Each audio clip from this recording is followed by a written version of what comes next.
잠언을 몇 시간만 하려고 했는데 좀 많이 말씀을 나눴어요. 네. 오늘로서 잠언은 끝내고 다음 주에는 전도서로 넘어가려고 합니다.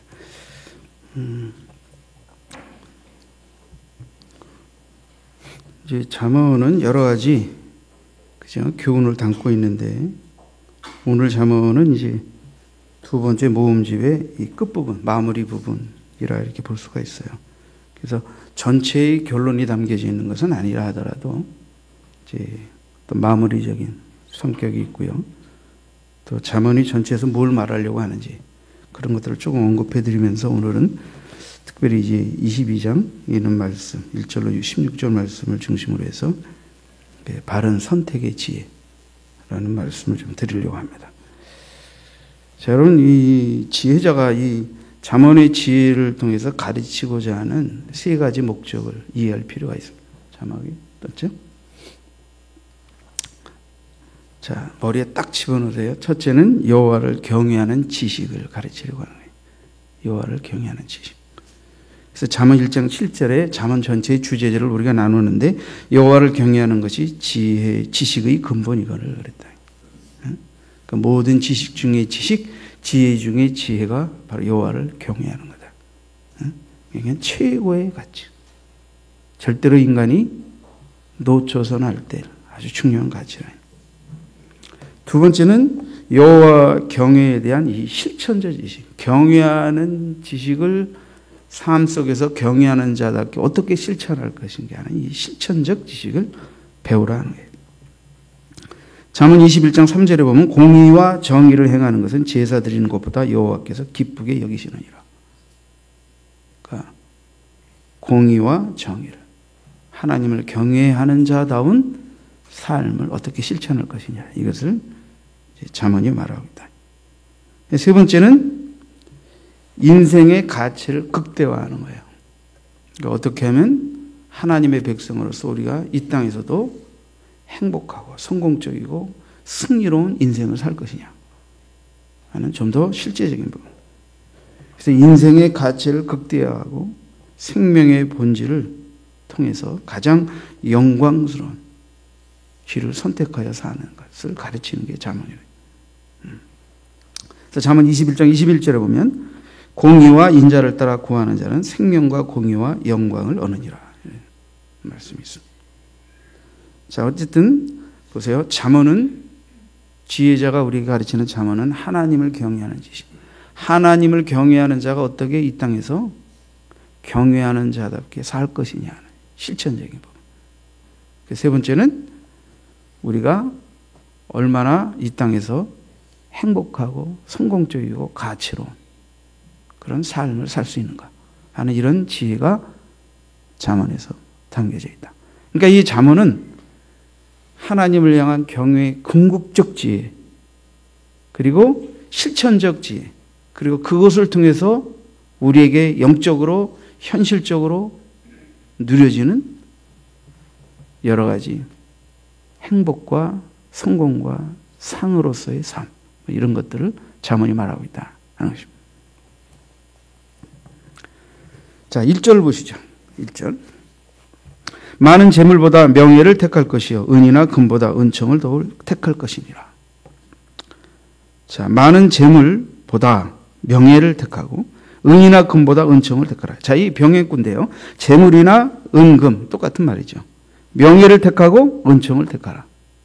그러니까 이 명예가 무슨 뜻인지 은총이 무슨 뜻인지를 좀 이해할 필요가 있죠. 자, 여러분, 이 택한다고 하는 것의 중요성은 우리가 성경을 통해서 많이 알고 있어요. 예를 들면 롯과 아브라함이 본토 친척 아비 집을 떠나 가나안으로 들어와서 서로 소유가 많아져가지고 목자들이 다투게 될 때 서로 헤어지게 되는데, 그죠? 내가 우호하면 내가 좌하고 내가 좌하면 내가 우호하겠다고 먼저 선택권을 조카 롯에게 주지요. 그때 롯이 소돔과 고모라 지역의 비옥한 땅을 택하여 먼저 가죠. 그리고 거기서 목양도 했지만 또 소금 장수도 하고 그러다가 점점 소돔 쪽으로 가까워지면서 소돔 지역을 상대로 장사를 하다 거부가 되어서 소돔성에 안주하여 살게 되는데 거기는 아주 타락하고 하나님을 경외하지 않고 부패한 족속들이 사는 곳이어서 결국 그곳에서 의인 롯은 두 딸과 함께 겨우 부끄러운 구원을 놓고 모든 재산과 쌓은 모든 부귀영화를 잃어버리게 돼요. 그런 선택을 하는 것이 성경에 잘 나와 있어요. 우리가 어떤 선택을 하느냐가 당장은 모르지만 또 어떤 선택이 나는 옳은 줄 알고 그것이 나에게 부귀와 영화를 주고 성공인 줄 알았는데 나중에 보니까 그게 그릇된 선택이었다 하게 될 때 그 아픔과 고통이 적지 않이 크다 하는 것을 우리는 이 성경이 나타내 보여주고 있는 것입니다. 그만큼 우리 삶의 선택이 이렇게 아주 중요하다. 오늘 본문에서 자, 재물보다 은금보다 명예와 은총을 택하라. 그럼 명예라는 뜻이 무엇인지를 이해할 필요. 이 명예는 그 원문상의 의미가 이름입니다. 이름. 이 중근동 문화에서 이름은 어떤 존재의 의미를 뜻해요. 그래서 이름은 그 사람의 존재, 성품, 도덕성, 인격성 이런 모든 것들을 다 드러냅니다. 그래서 하나님 앞에서 합당한 삶을 살지 못한 자 가운데 하나가 나발인데 그 이름의 뜻이 어리석은이었어요. 그는 하나님 앞에서 또 사람들이 볼 때 아주 어리석게 살았다. 그래서 어리석은이었다. 하나님은 많은 사람들을 택하여 일하실 때 때로는 그 이름을 바꾸셨어요. 이름을 바꾼다는 것은 어떤 새로운 출발, 새로운 시도를 의미하는 것을 뜻합니다.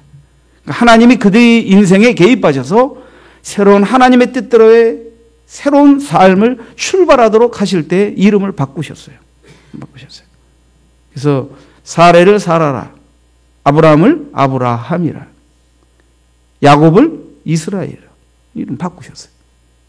그런 이름이 바뀌어질 때 그들을 향한 하나님의 계획과 뜻이 그 이름 속에 담겨지면서 새로운 존재로서 새로운 뜻을 쫓아서 사는 삶이 펼쳐지는 것을 바로 이 암시했죠. 그것이 이름입니다.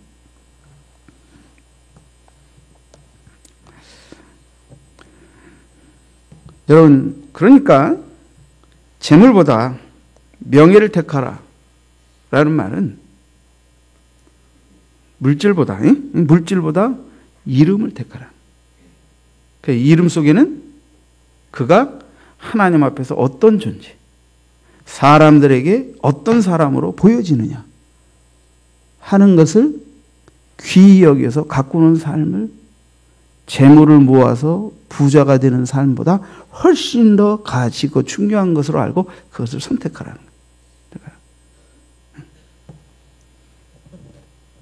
은총, 은금보다 은총을 택할 것이라 그랬어요. 이 은총은 이제 그 하나니라는 은혜를 베푸다라는 해인이라는 단어, 이제 하나니라는 동사에서 이제 나온 명사죠. 그래서 호의, 매력, 아름다움 이런 걸 뜻합니다. 그러니까 여기서의 은총은 그가 하나님 앞과 사람 앞에서 어떤 사람으로서 살았느냐에 따른 평가로서 사람들로부터 받게 되는 매력입니다. 인정입니다. 존경입니다. 호의입니다. 그것을 은금보다 중시하라는 거예요. 중시하라.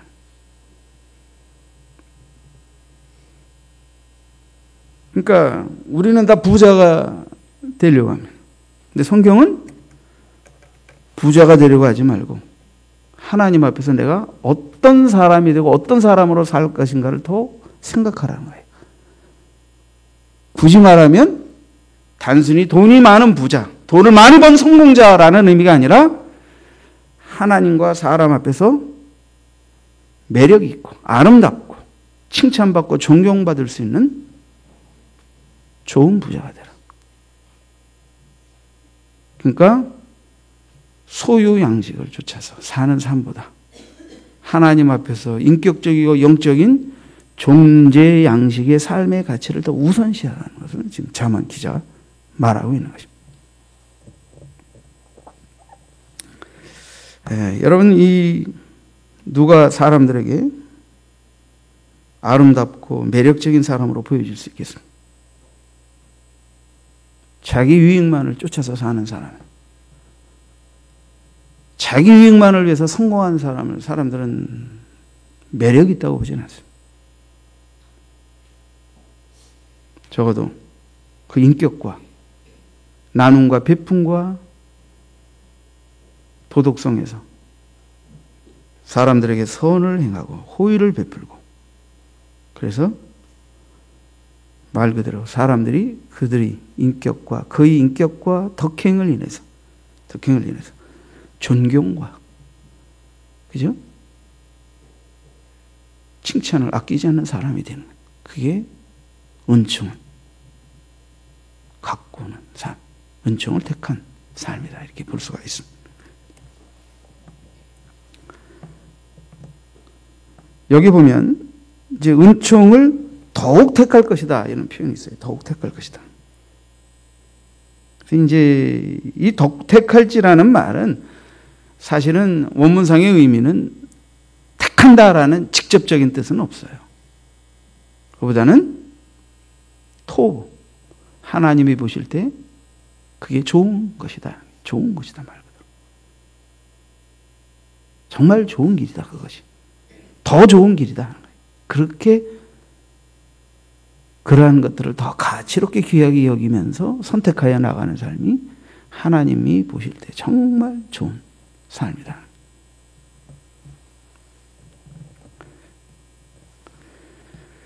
여러분, 우리는 뭐 이미 다 배워서 알고 있죠. 재물은 인생의 수단이지 목적이 아니라는 거예요. 여러분, 지혜자는 재물을 악하게 보지 않습니다. 재물은 인생의 수단이라는 것. 그래서 재물을 사용하는 자에 의해 재물이 선한 수단도 악한 수단도 될 수 있다고 보는 것이지, 재물을 무슨 재물 자체가 선하다 악하다 이렇게 보는 게 아닙니다. 재물이 어떤 자에게 맡겨져서 어떻게 사용되느냐에 따라 선한 수단, 악한 수단이 될 수 있는 것입니다. 인간은 하나님의 형상대로 지음받은 존재입니다. 그러므로 인간이 하나님의 거룩한 성품과 인격을 본받아 하나님의 사람답게 살고, 그렇게 하나님 앞에서 사람 앞에서 자기 자신이 빛으로 소금으로 드러나야지, 단순히 돈을 어떻게 벌고 얼마나 소유했느냐는 물질 중심으로 자아를 실현하는 수준으로 사는 인생이 되어서는 안 된다는 거예요. 안 된다는 거예요. 그것은 하나님의 형상을 모독하는 일이고, 하나님의 형상대로 지음받은 인간이 아주 저급한 삶에 빠지게 되는 것 같다라는 것을 경고하고 있는 것입니다. 다시 말하면 지혜자는 우리에게 우리의 인생의 가치관의 수준을 높이라는 거예요.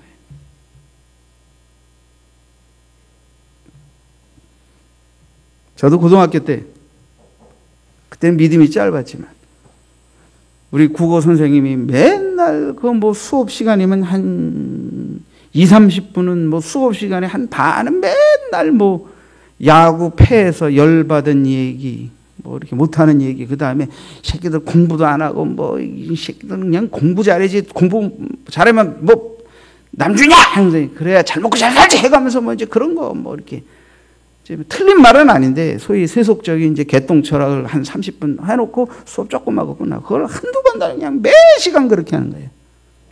어떨 땐 이제 화가 나서요. 도대체 이 시대에 아무리 지식을 나눠주는 선생이라 하더라도 그 아이들에게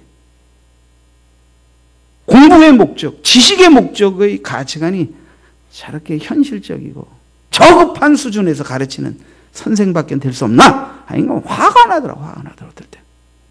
화가 나더라. 여러분, 우리가 그런 선생님처럼 여러분도 이놈 새끼야 공부 잘해 잘 먹고 잘 살지! 이렇게 공부의 목적과 가치를 가르치지 않으셨습니까? 모든 것을 가르칠 때 그래야 돈 잘 벌지, 그래야 잘 살지, 그래야 여기까지만 가르쳐. 지혜자는 이걸 좀 높이자는 거예요, 이 수준. 우리가 하나님의 형상대로 지음받은 인간인데 우리의 인생의 목적이, 공부의 목적이, 지혜를 추구하는 목적이, 돈을 버는 목적이 고작 잘 먹고 잘 사는 것에 있는 것이냐. 물론 그게 무가치하고 하찮다는 뜻은 아닙니다. 그보다 더 영적이고 인격적인 고상한 가치를 선택하고 가르치라는 거예요. 그게 뭐예요? 하나님을 경외하고 하나님을 경외하는 자다운 삶을 이 세상에서 살고, 그렇게 해서 하나님이 그 은혜와 축복과 상급으로 부귀영화도 주시고, 또 그런 것을 통해서 자기 성공, 자기 만족에 도취하기보다 하나님 나라와 이웃을 향한 하나님이 더 맡겨주신 귀한 은사와 도구로 선한 책임을 완수해야 된다. 그런 영적, 인격적, 도덕적 가치관을 가지고 살아가는 인간이 되도록 하는 거예요. 이걸 지혜자는 우리에게 가르치기를 원하고, 우리도 그것을 배워서 우리 자녀들에게 이런 가치관을 물려주어야 하는 것입니다. 물려줘야 해요.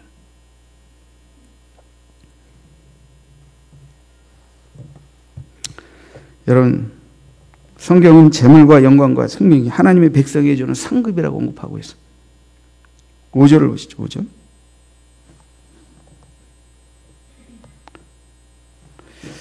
자, 이 5절 말씀에는 22장 5절.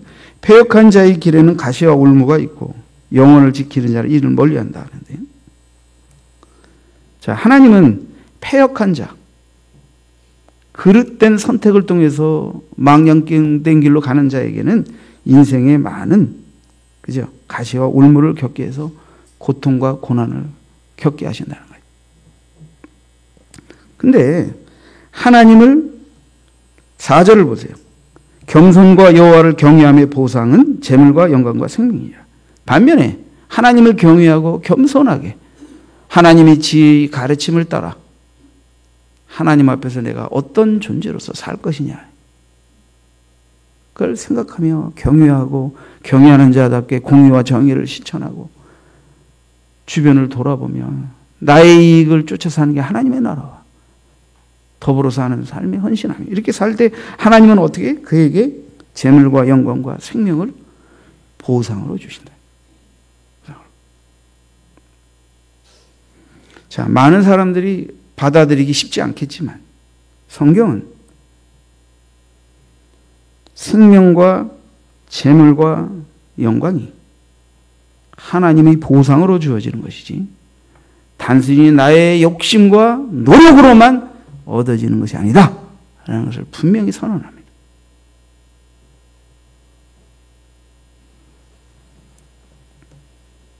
다시 한번 말씀.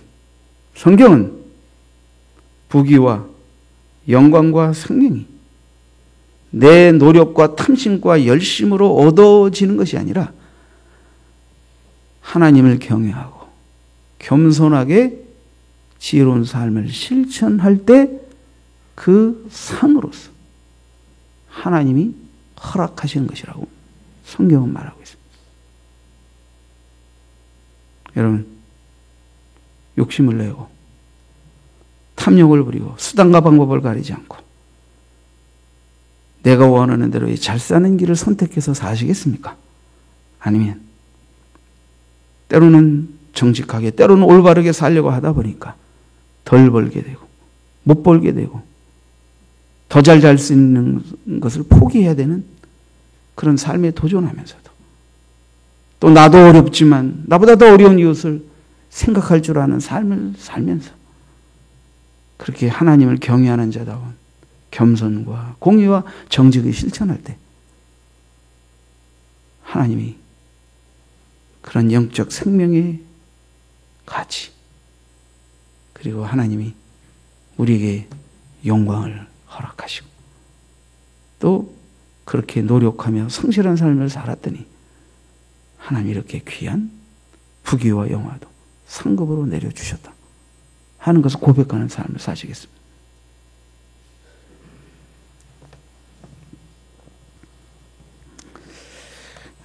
여러분, 재미있는 구절을 하나 소개해 드리겠습니다. 이제 자, 부자는 어떤 부자가 되어야 되겠냐? 부자는 7절을 보세요. 22장 7절.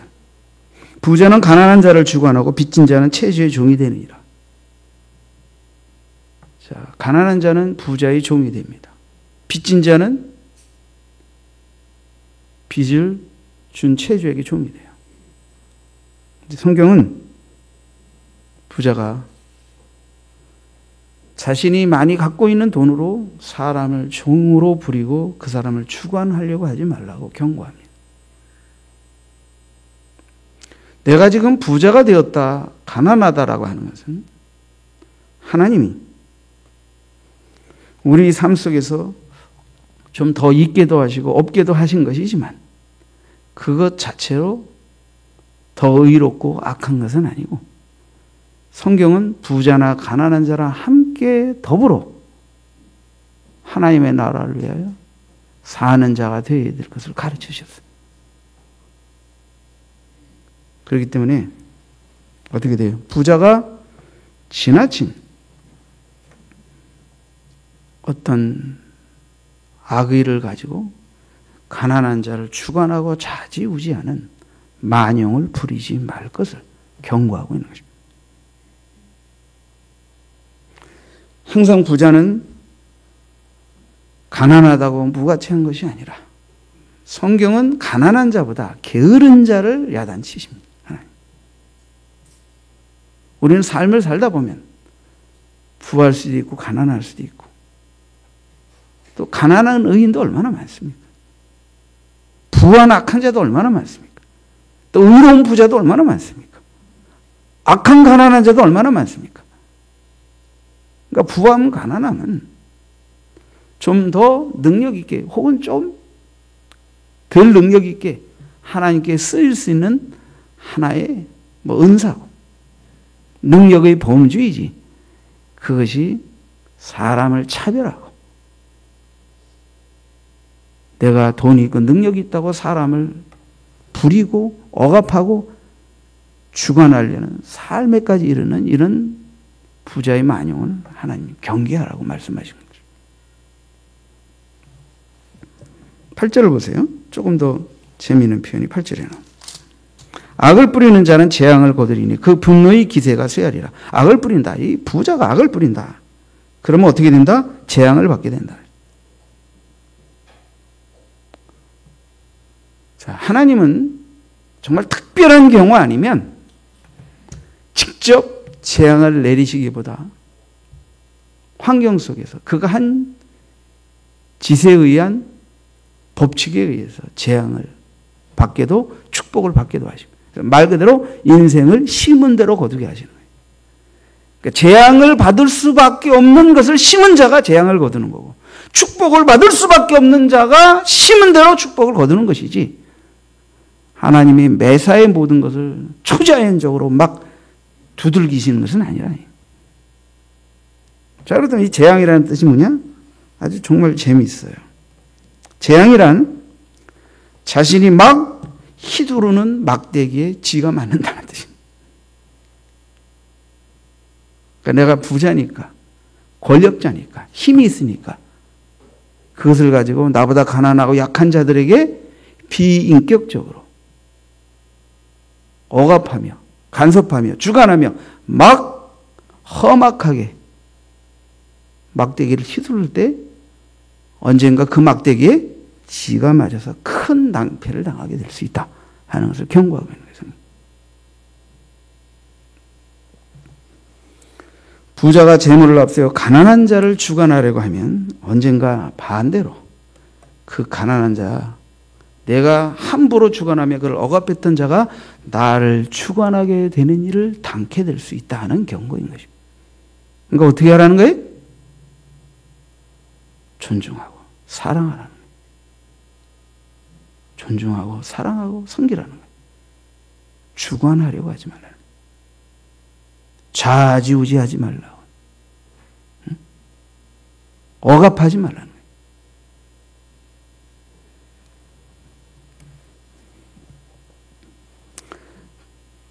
우리는 이 선한 눈을 가진 자가 되어야 돼요. 9절에 보세요. 선한 눈을 가진 자는 복을 받으리니 이는 양식을 가난한 자에게 주민이라. 그러니까 부자든 가난한 자든 선한 눈을 가지고 사는 자는 가난한 자도 나중에 다 부화해질 수 있고, 선한 눈을 가진 자가 부자가 될 때 또 선을 계속 행할 수 있는 거예요. 근데 이 악한 눈이 있게 되면 안 된다는 거예요. 안 된다. 이스라엘 백성은 재물을 자기 탐욕의 수단, 욕심의 수단으로 취하도록 택함받은 민족이 아니에요. 이스라엘이라는 공동체가 하나님의 나라를 위하여, 하나님의 나라를 위하여. 그래서 그들은 열심히 심은 대로 벌되 항상 고아와 과부를 돌아보고 이 공동체를 위해서 희생한 자들이 가난에 대해 절대 외면해서는 안 되는 부분에 대해서 엄격하게 하나님은 지도하셨어요. 고아와 과부는 누구입니까? 나라를 지키기 위해 전쟁하다가 남편이 죽게 되면 하루아침에 그 가정은 아이는 고아가 되고 아내는 과부가 돼요. 일할 거리가 없어요. 그것 때문에 가난하게 돼요. 그럴 때 부유한 자들이, 있는 자들이, 넉넉한 자들이 이 공동체를 지키고 보호하기 위해서 희생한 그 가족을 외면한다? 말이 안 된다는 거예요. 말이 안 된다. 굉장히 공동체적인 거예요. 절대 하나님에 맡겨주신 것이 그것을 가지고 힘삼고 그것을 가지고 나를 드러내고 그것을 가지고 만용을 부리고 그것을 가지고 내 의를 자랑하도록 하나님이 맡겨주신 것이 아니라 그것을 가지고 하나님의 나라를 위한 공동체를 위해서 어떻게 내가 쓰여지는 수단으로 사용할 것인가에 대한 이 도덕성, 윤리성, 영성을 하나님 이스라엘 백성들에게 계속해서 가르치고 강조하고 있는 것입니다.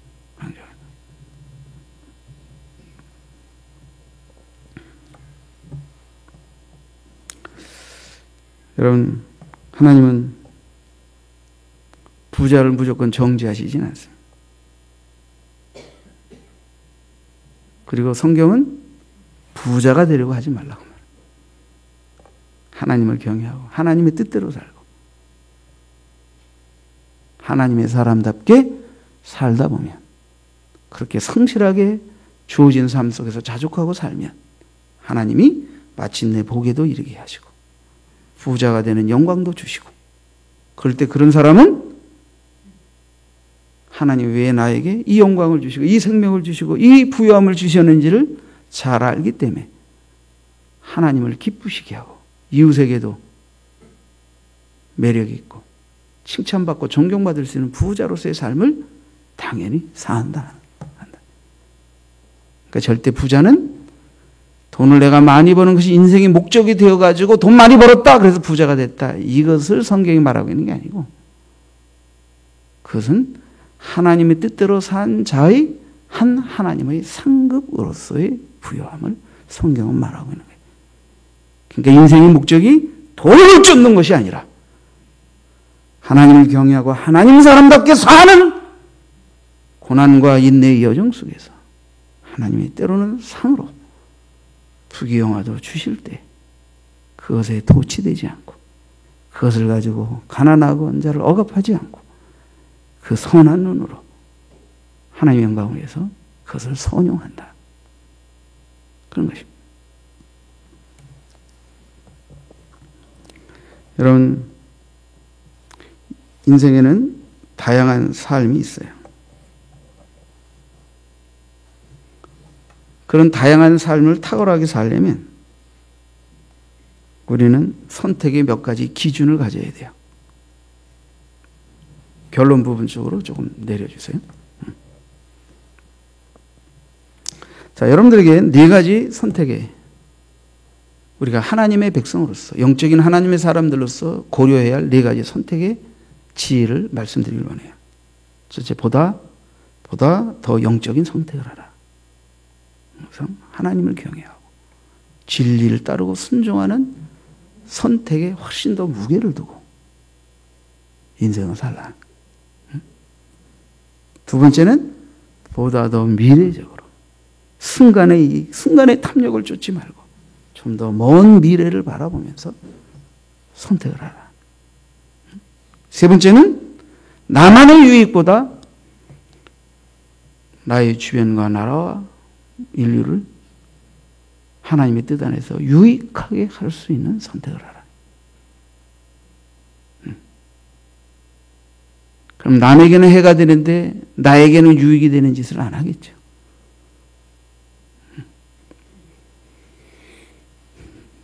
그러면 길거리에 가다가 남의 교회 앞에다 담배 꽁초 버리지 않겠죠. 개 끌고 다니면서 아무데나 똥 깔겨놓고, 똥 깔긴다, 똥 싸놓고 치지 않고 막 가지 않겠죠. 나의 잠시 탐욕과 유익을 위해서 사회, 공동체에 남에게 어떤 피해가 가든 상관하지 않는 이런 삶을 살지는 않겠죠. 마지막 네 번째는 바른 선택의 지혜를 자손들에게도 가르치라는 거예요. 자손들에게 바른 선택의 지혜를 일깨워 줄 수 있는 그런 안목, 그죠? 그런 안목을 가르칠 수 있는, 이런 것이 자녀들의 삶의 유익이 되게 되는 거예요. 자, 자녀 얘기를 조금 부연해서 설명해 볼게요. 6절을 보시죠. 6절. 우리가 다 자녀를 기르는데 6절에 보면 마땅히 행할 길을 아이에게 가르치라. 그리하면 늙어도 그것을 떠나지 아니하리라. 이 마땅히 행할 길이 뭐냐? 이것은 당연히 늙어서도 행해야 할, 아까도 얘기한 이 잠언 전체의 핵심적인 주제죠. 지혜로운 삶이죠. 지혜로운 삶은 뭐냐? 하나님을 경외하고 하나님을 경외하는 자답게 공의와 정의를 행하고, 그러한 삶을 통해서 하나님 우리의 삶을 복되게 하시는 것. 또 그것을 통해서 하나님의 나라와 온 이웃에게 유익을 끼치는 삶을 살고, 좀 더 가치 있고 차원 높은 하나님이 주시는 축복과 행복된 성공적인 삶을 사는 거예요. 그걸 어떻게 우리 자녀들에게 가르치라. 자, 그럼 가르친다는 의미는 뭐냐? 가르친다는 의미는 원문상의 의미에서 이 가르친다는 건 뭐 말 그대로 가르친다는 뜻이지만 또 다른 이게 뜻이 있어요. 어떤 것을 배워서 출발하게 한다. 어떤 출발을 하게 한다는 거예요. 의미예요. 또 하나는 봉헌한다, 이런 뜻도 있어요. 성전에 제물로 바치는 거예요. 가르친다는 의미 속에서 우리 자녀를 하나님께 제물로 바친다.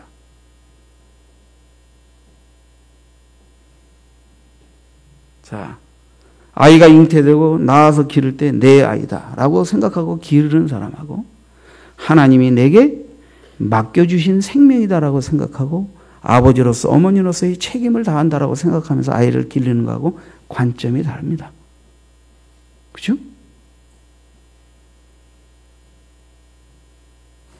그래서 저는 여러분들이 귀한 생명을 잉태하면 축복합니다. 하나님이 귀한 생명을 주셨다고. 그러니까 축복이고 은혜를 입은 것이고, 또한 이 은혜 속에는 아버지로서 어머니로서의 책임이 따른다고 하는 거죠. 내 소유로, 내 자아실현의 수단으로 자식이 있는 게 아니라 하나님의 영광을 위한 존재로서 자녀를 기르는, 가르치는 거예요. 이런 걸 가르쳐서 그 아이를 이 세상에서 그 지혜를 쫓아서 사는 아이로 출발시키라. 출발시키라. 또 가르친다는 의미 속에는 치워놓다, 제한하다, 둘러막다, 이런 뜻이 있어요. 그러니까 가르침 속에는 이건 가서는 안 될 길이다라고 막는 제한이 거기에 들어가 있죠. 이것은 잘못된 거야, 돌아와야 돼 하고 채찍질하는 채찍도 들어가 있는 거예요. 그래서 가르침은 마땅히 가야 할 길, 여태까지 잘못됐는데 이제는 이게 이 지혜, 이 진리를 쫓아 살아 하는 새 출발. 또 하나는 가다가 혹 삐뚤어 나가려고 할 때 이건 안 돼 하고, 이걸 넘으면 안 돼, 이거에 빠지면 안 되고 딱 막아 제지하는 것, 돌이키게 하는 것, 여러 가지 의미가 가르침 속에 있는 거죠. 그래서 이 양육, 훈육, 채찍, 책망, 이런 게 다 가르침 속에 들어가 있는 거예요. 이해가 되시죠, 이제? 그렇구나.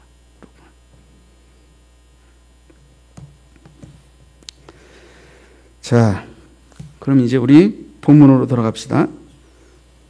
오늘 제목이 올바른 선택의 지혜니까.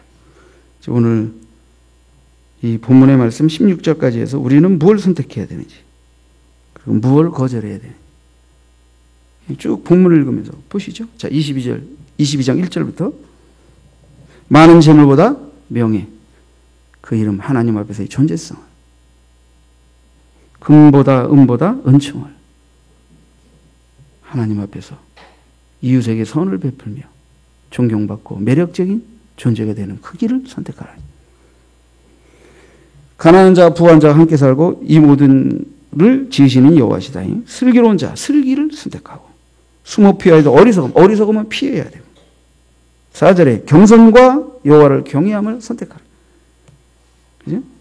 그것을 통해서 하나님은 재물과 영광과 생명을 보상하신다. 5절에는 패역한 자의 길을 거절하라. 그 길을 선택하고 쫓게 되면 가시와 올무가 떠날 날이 없다. 그러나 영혼을 지키는 자는, 하나님을 경외하며 믿음을 지키고 생명을 지키는 자는 그 길을 택해야 합니다. 6절, 7절에 보면 부자, 어떤 부자가 돼요? 가난한 자를 주관하고 악을 뿌리는 잘못된 부자가 아니고 9절에 선한 눈을 가진 부자, 10절에 거만한 부자가 아니고 11절에 마음이 정결한 그런 자. 그래서 임금도 친구로 여겨줄 수 있는 자. 임금뿐 아니라 그 임금을 세운 하나님이 친구로 여겨줄 수 있는 자. 그래서 얼마나 축복된 자예요. 12절에 여호와의 눈은 지식 있는 사람, 지식을 택하고 사악한 사람의 사악을 택하면 안 된다. 13절에 게으름을 멀리하고 14절에 음녀의 유혹을 멀리하고 16절에 자기 이익만을 추구하려고 가난한 자를 학대하거나 부자끼리만 협잡해서 돈을 버는 이런 짓을 거절하라. 어려울 거 없죠? 어려울 거 없죠. 사랑하는 성도 여러분, 잠언은 하나님을 경외하는 게 지혜 중의 지혜, 지식 중의 지혜라고 말합니다. 이것을 잊지 마십시오. 그 다음에 잠언은 하나님을 경외하는 자답게 이 세상에서 공의와 정의를 실천해야 한다. 그리고 그러한 삶을 통해서 하나님 우리에게 축복과 상을 내리시는 그 책임과 가치를 알고 잘 실천하는 자가 되어야 됩니다. 선택할 때 더 영적인 선택 잊지 말라는 거예요. 선택을 할 때 보다 미래적인 선택을 잊지 말라는 거예요. 선택을 할 때 이웃을, 하나님의 나라를 유익하게 해야 하는 선택을 해야 한다는 걸 잊지 말라는 거예요. 마지막으로 자손 대대로 올바른 영적이고 인격적인 선택의 기준을 가르치라니. 그걸 대물림해 줄 수 있으라니. 그래서 가정을 자손 대대로 굳건하게 세우라니.